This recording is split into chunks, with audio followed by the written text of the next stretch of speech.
Habitants de la terre, écoutez et comprenez. Le temps est venu. Les sceaux sont ouverts, les trompettes sonnent, et la vérité se lève. Depuis des millénaires, vous avez été plongés dans l'illusion, gouvernés par des princes qui ne sont pas des rois, conduits par des aveugles vers l'abîme. Vous avez cru aux promesses des hommes, au système de ce monde, aux rois de la terre qui vous parlent de paix mais sèment la guerre, qui vous parlent de justice mais ne font que corrompre. Leur règne touche à sa fin. Les rois de la terre, les grands, les chefs militaires, les riches, les puissants, tous les esclaves et les hommes libres, se cachèrent dans les cavernes et dans les rochers des montagnes. Et ils disaient aux montagnes et aux rochers tombez sur nous, et cachez-nous devant la face de celui qui est assis sur le trône, et devant la colère de l'agneau car le grand jour de sa colère est venu, et qui peut subsister? Apocalypse 6, 15-17. L'allumage de Neptune la vérité éclatera. Vous vivez les dernières heures de ce monde, et le signe ultime de la fin approche Neptune va s'allumer. Lorsque l'étoile bleue apparaîtra dans le ciel, ce sera le grand réveil de l'humanité. Ceux qui ont des yeux pour voir comprendront immédiatement, mais pour ceux qui sont restés dans les ténèbres, cette lumière sera un feu dévorant.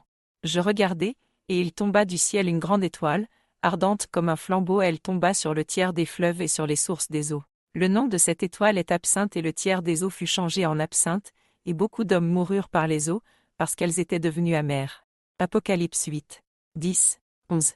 Neptune n'est pas seulement une étoile physique, c'est l'éveil ultime. À son allumage, le voile sera levé, et ce qui était caché sera crié sur les toits.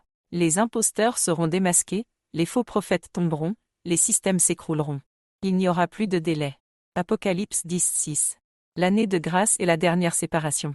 Après l'allumage de Neptune, une année de grâce sera laissée aux hommes. Ce sera l'ultime chance pour ceux qui veulent sortir des ténèbres et marcher dans la lumière. Ceux qui auront assez d'huile dans leurs lampes comprendront. Alors le royaume des cieux sera semblable à 10 vierges qui, ayant pris leurs lampes, allèrent à la rencontre de l'époux. 5 d'entre elles étaient sages, et 5 folles. Les folles, en prenant leurs lampes, ne prirent point d'huile avec elles mais les sages prirent, avec leurs lampes, de l'huile dans des vases. Comme l'époux tardait, toutes s'assoupirent et s'endormirent. Au milieu de la nuit, on cria voici l'époux, allez à sa rencontre. Matthieu 25, 1-6. Puis viendra l'année du retrait, où les élus se retireront du monde corrompu pour se préparer. Et enfin, la dévastation s'abattra sur ceux qui auront refusé la lumière. Le ciel se retira comme un livre qu'on roule et toutes les montagnes et les îles furent remuées de leur place. Apocalypse 6, 14. L'heure est venue, sortez de ce monde avant qu'il ne soit trop tard. Habitants de la terre, vous qui entendez cette parole, sortez des ténèbres. Ne laissez plus les menteurs et les manipulateurs vous asservir par leurs illusions. Sortez du milieu d'elles, mon peuple, afin que vous ne participiez point à ces péchés, et que vous n'ayez point part à ces fléaux. Apocalypse 18, 4. Ceux qui auront assez d'huile viendront à moi et comprendront le chemin, la vérité et la vie. Les autres s'enfermeront définitivement dans leur propre aveuglement.